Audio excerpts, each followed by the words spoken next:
Auzu billahi minash shaitani rajim, bismillahir rahmanir rahim. Paix et salut sur le prophète Mohammed ainsi que sur sa famille et ses compagnons.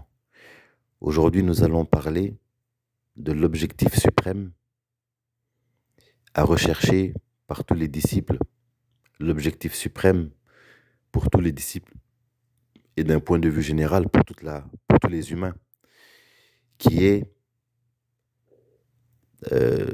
par les dires de Sayyidina Cheikh Ahmed Tidjani, que Allah sanctifie son précieux secret, l'amour d'Allah.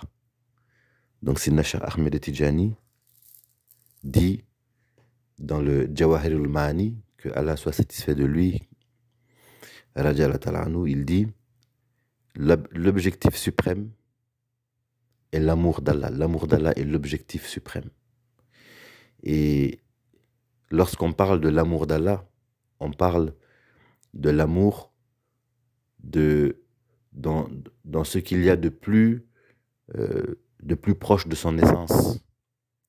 C'est un amour sans tortuosité, un amour sans pollution, un amour sans corruption, un amour sans tiédeur, un amour pur, sincère.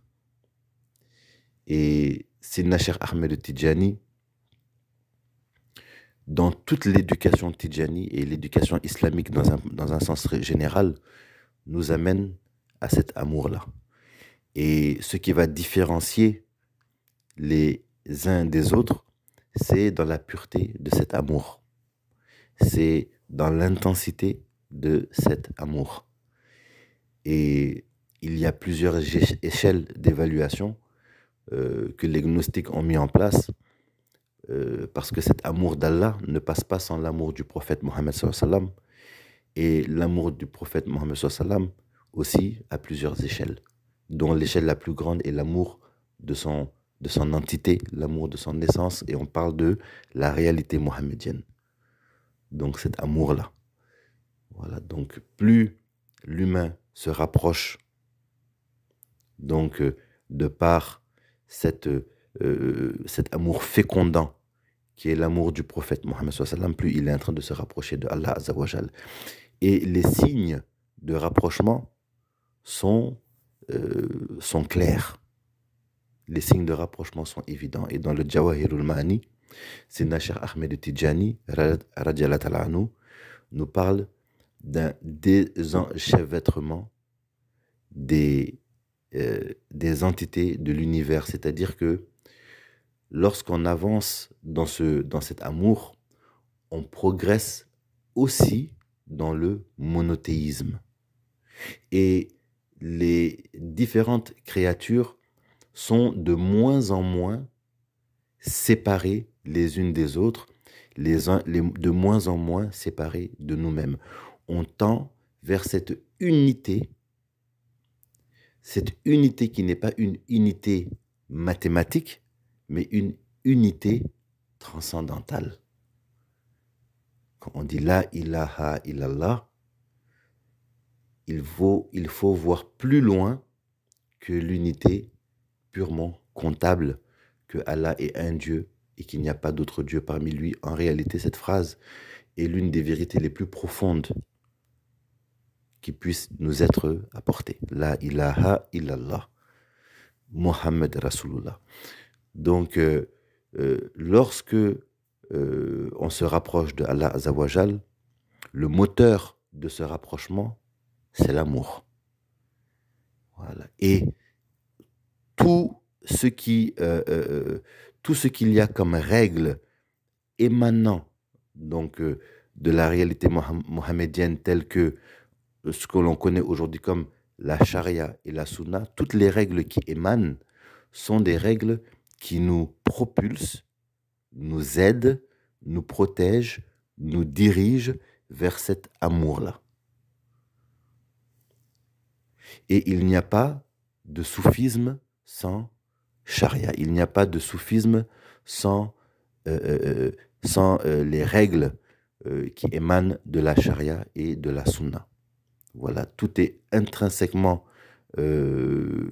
essentiellement uni, et on ne peut pas avancer sans ça. Donc ce sont souvent ceux qui ne connaissent pas le soufisme, qui pensent que le soufisme est une chose qui est différente de l'islam, qui pensent que c'est une science indépendante, mais en réalité, on peut la voir comme une science à part, mais aussi on peut la voir comme une science qui est profondément islamique, qui est profondément englobante, qui englobe en réalité toutes les sciences. Voilà, donc l'objectif de tout cela, c'est l'amour d'Allah. Sina Cheikh Ahmed Tidjani, radiallahu anhu, nous indique quel est l'objectif à rechercher. Et dans l'éducation Tidjani, c'est ce qu'on doit chercher. Donc maintenant, il faut savoir que la tariqa Tidjani est la tariqa, l'une des tariqas les plus vigoureuses et les plus rapides en termes de résultats, et l'une des plus condensées, des plus puissantes. C'est-à-dire que et des plus faciles aussi en même temps, parce que c'est une tariqa qui ne nécessite pas de mortification, qui est extrêmement simple dans la discipline soufie telle qu'on la connaît. Donc, dans l'histoire du soufisme, on est habitué à avoir donc des éducations qui meurtrissent l'ego, qui sont dures pour l'ego, qui confrontent l'ego, d'où certaines spécificités qui sont issues de la sunna, telles que la séclusion, donc pour amener à des états de manière rapide. Donc il y a plusieurs types d'éducation qu'on peut retrouver aussi dans la Tidjaniya, mais qui ne font pas partie donc donc des règles canoniques de la tariqa. Donc la tariqa Tidjani éduque sans avoir à passer par certaines difficultés telles qu'on les a connues dans le soufisme traditionnel. Voilà. Donc ce qu'on voit aussi comme événement, donc événement dans la Tidjaniya, c'est ce qu'on appelle le Fatul Akbar, la grande illumination. Et la grande illumination, de grands érudits de la tariqa donc, disent que c'est une garantie pour tous les talibés en réalité. Seulement, les uns vont se différencier des autres de par la rapidité à laquelle certains vont y accéder. D'autres vont y accéder, mais c'est souvent au moment de la mort, pendant la mort ou juste après la mort. Donc, on arrive au Fatul Akbar. Mais on a vu beaucoup d'occurrences de ce phénomène dans la tariqa. Et ne pensez pas que c'est quelque chose de rare. Ce n'est pas si rare que ça en réalité. Beaucoup de talibés ont le fat. Souvent, certains ont des fats qui ne sont pas encore complets. Ils sont dans les prémices. Certains sont dans le cheminement et certains sont déjà dans une illumination aboutie. Voilà. Mais c'est quelque chose qui est très courant dans la tariqa. C'est très très courant. On le voit. Voilà, on le voit.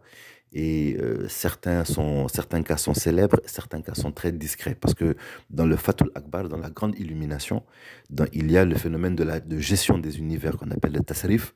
Souvent, le fat peut venir avec le tasrif. Donc, il peut venir avec la capacité de gérer l'univers, de gérer d'avoir une influence sur les entités. Souvent, il peut arriver sans le tasrif.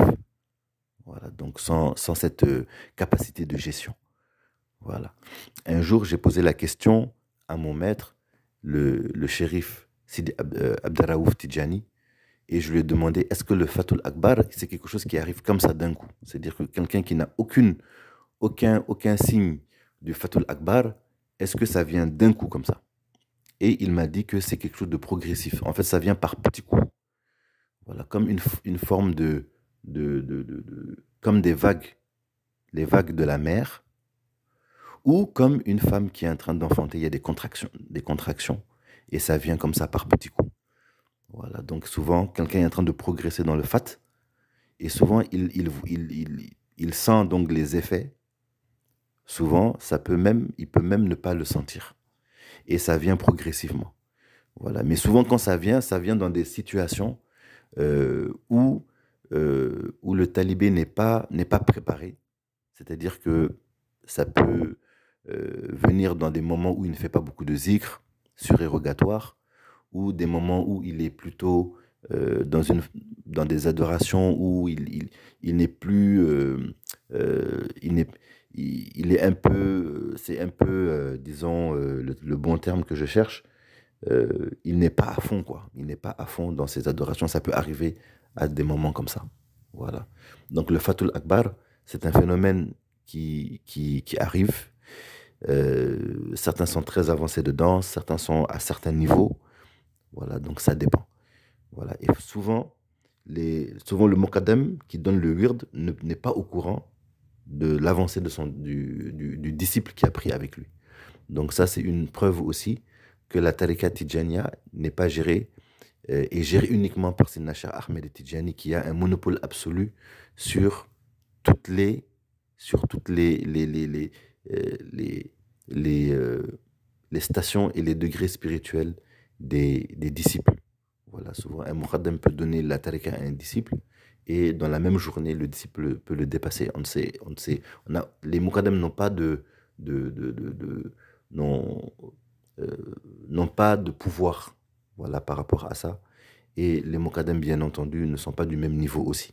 Voilà, on peut être un muqaddam et ne pas avoir le fat et trouver un autre muqaddam qui a le fat qui est à un certain degré, un autre muqaddam qui a un fat, donc une ouverture qui est aboutie, un autre muqaddam qui a une ouverture avec le tasrif, avec la gestion, avec la capacité de gestion, un autre muqaddam qui a le fat abouti, mature, avec la capacité de gestion et plus encore. Donc ce sont des domaines qui sont vraiment, qui dépassent l'intelligence, qui dépassent l'entendement.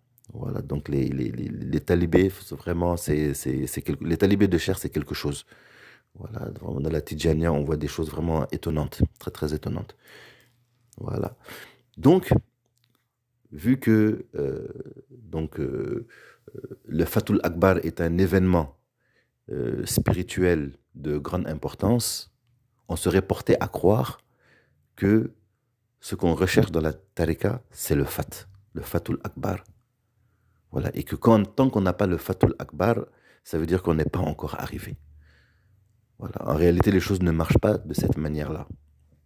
On peut être très avancé dans la tariqa et ne pas avoir le fat. Parce que souvent, le fat, il y a des dangers dans le fat. Donc dans l'ouverture, dans la grande ouverture, dans la grande illumination, il y a des dangers dedans. Et souvent, pour protéger le disciple, on ne va pas lui donner ça. On va lui garder ça donc en réserve jusqu'au jour où soit il est prêt pour le prendre, donc il est assez vieux ou assez mature et qu'il il peut supporter, ou alors tout simplement on attend qu'il meure.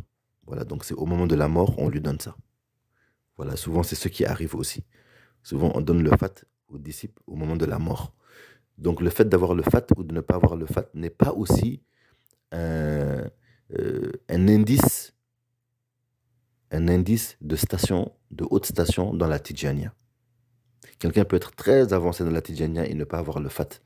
Parce que, pour des raisons qui sont au-delà de notre compréhension, pour des raisons qui dépendent de la sagesse divine, car Allah, il fait ce qu'il veut. Donc quelqu'un peut être très avancé dans la tariqa, et le fat, on lui réserve ça. Donc il pourrait avoir le fat, mais on lui réserve ça pour un moment dans sa vie, ou au moment de sa mort, ou au moment juste après la mort. Vous voyez un peu? Voilà, donc souvent, vu que le fat est un événement qui est merveilleux et qui ressemble à l'aboutissement de tout ce que l'on recherche dans la voie spirituelle, on serait tenté de penser que c'est le fat qu'il faut rechercher. Voilà. Alors qu'en réalité, ce qu'il faut rechercher, c'est l'amour. L'amour de Allah Azzawajal, l'amour de son prophète. Et de travailler pour que cet amour soit le plus pur possible, le plus sincère possible. Voilà. Et pour illustrer cela, je vais vous raconter une histoire qui s'est réellement produite en 2016. Donc en 2016, il y a un talibé, Tidjani. Donc c'est une histoire vraie hein, que je vous raconte là. Donc un talibé qui a fait la ziara donc, dans au mausolée de Sina Cheikh Ahmed Tidjani, radiallahu ta'ala anhu, à Fès. Et il a passé donc quelques jours au Maroc, quelques jours à Fès, et il a eu une grande envie d'avoir le Fatul Akbar. Donc le désir de la grande ouverture s'est emparé de lui, et vraiment il s'est dit que c'est quelque chose vraiment qu'il faut demander. Et il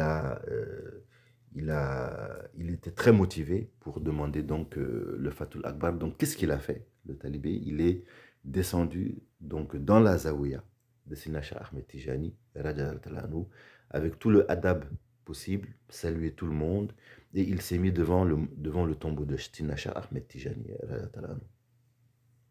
Et là, il a demandé le Fat. Il a dit, oh Allah, voilà, c'était ça même sa prière. Il a dit, oh Allah, accorde-moi le Fatul Akbar pour l'amour et le prestige de Sidna Cheikh Ahmed Tijani radiallahu ta'ala anhu.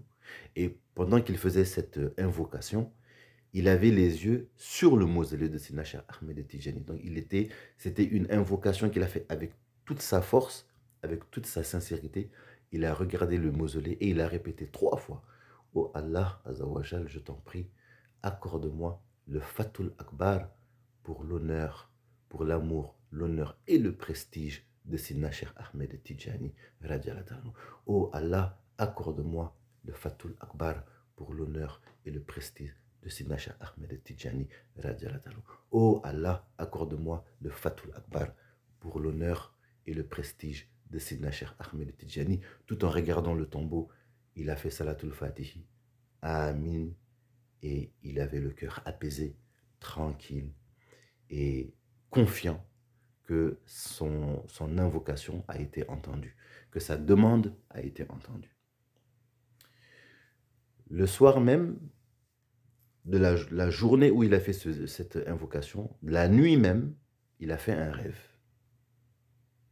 Dans le rêve, une voix lui a dit, « Oh, ce que tu as demandé, nous allons t'enseigner une demande qui est encore meilleure que cela. »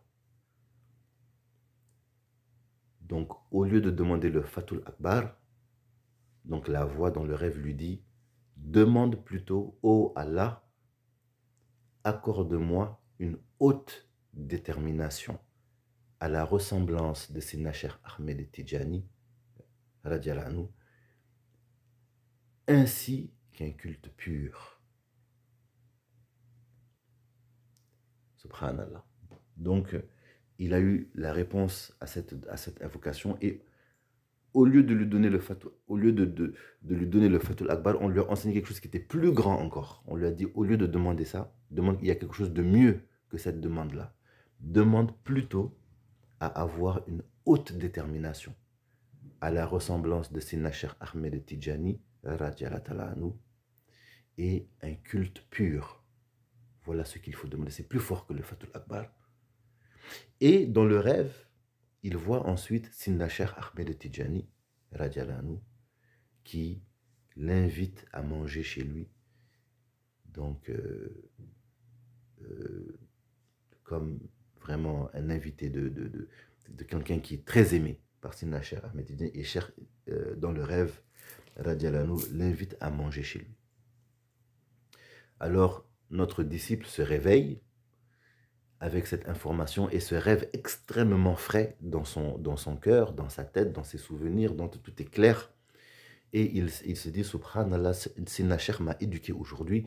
J'avais demandé hier donc le Fatul Akbar et Sidna Cheikh m'a dit, il y a mieux que ça encore. Demande plutôt une haute détermination dans ton zikr. Donc beaucoup de courage.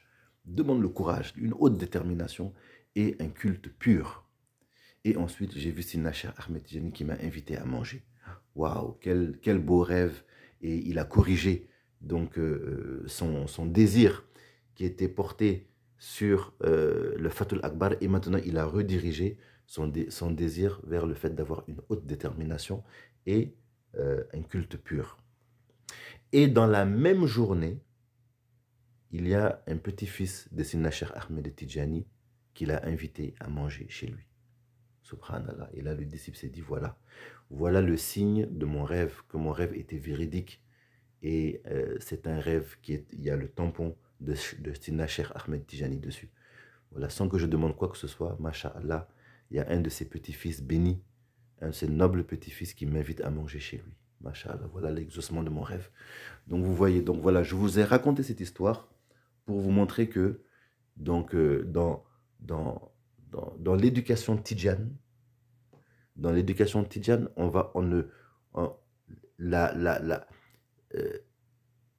le nec plus ultra de l'éducation tidjane n'est pas de rechercher le Fatul Akbar, mais c'est de rechercher l'amour et de rechercher tout ce qui peut amener à renforcer cet amour-là, donc avoir une grande détermination pour cela.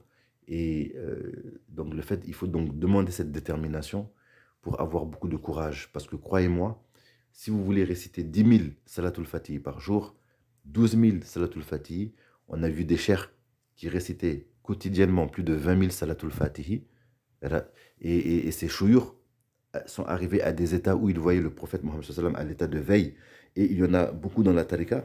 Donc si vous voulez arriver à ces états-là, si on veut arriver à ça, il faut du courage, il faut beaucoup de détermination. Donc la détermination, c'est ce qu'il faut demander en réalité. Voilà, c'est ce qu'il faut demander, ainsi qu'un culte pur, donc une sincérité, voilà, à toute épreuve. Voilà, que Allah nous accorde cela. Voilà, il y a une grande éducation dans cela, et une redirection aussi des ambitions. Voilà, parce que souvent, nos ambitions peuvent, vous savez, nos ambitions peuvent être teintées un peu de nafs aussi. Voilà, le nafs est très rusé, parce que le nafs, il veut sa part dans les ténèbres, donc dans des choses évidentes, comme voilà, les distractions, les plaisirs, les concupiscences. Mais n'oubliez pas, le nafs veut aussi sa part dans la lumière aussi. Donc même dans les choses lumineuses, le nafs aussi veut sa part aussi dedans. Donc c'est là que c'est difficile. Et c'est là que ça requiert vraiment une bonne direction. Parce que même dans la lumière, le nafs peut chercher sa part aussi dedans. Voilà, souvent beaucoup de recherche de Ismul Azam, de Askar, de trucs, souvent c'est motivé aussi par un peu de nafs. Donc c'est très compliqué. Et on demande à Allah Azawajal de nous guider, de nous purifier, de nous accepter, voilà, quel que soit notre état, quelles que soient nos maladresses, quels que soient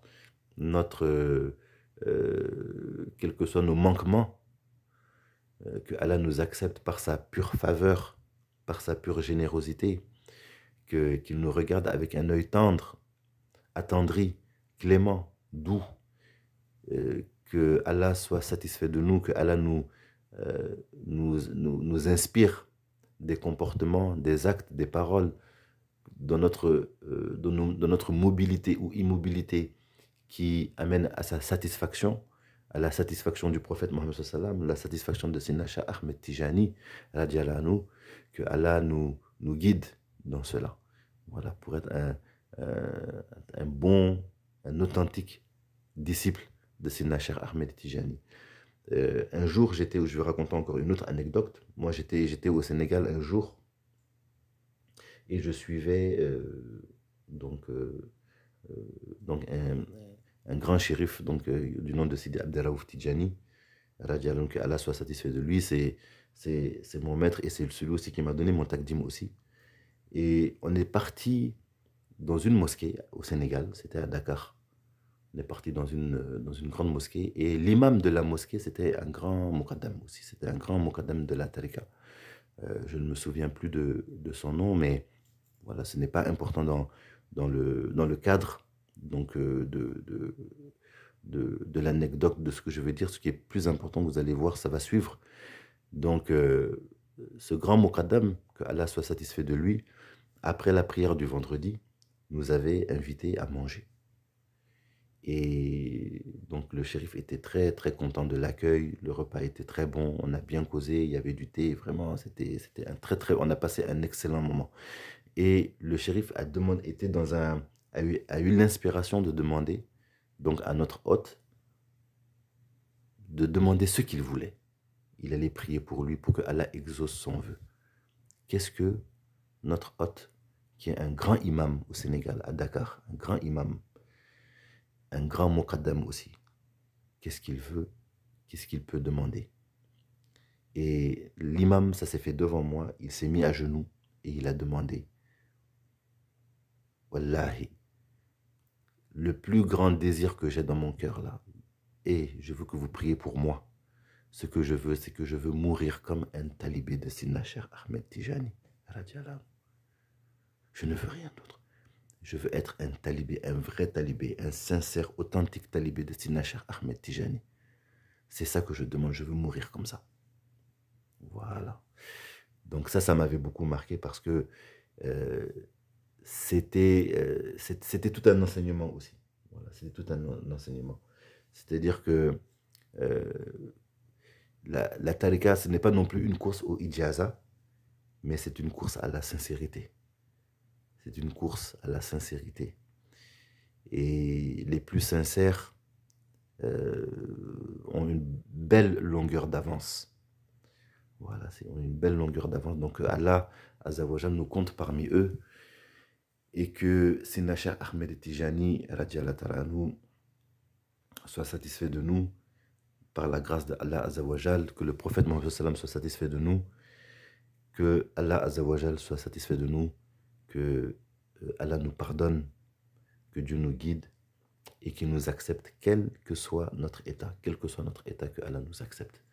Voilà, on vit dans une époque difficile, compliquée, avec beaucoup de confusion. Et alhamdulillah, il y a la tariqa qui est comme une bouée de sauvetage. Alhamdulillah. Voilà, il y a les shurafa qui sont là, il y a les grands muqaddam qui sont là, donc nous ne sommes pas perdus, alhamdulillah. Et Sidna Cheikh veille toujours.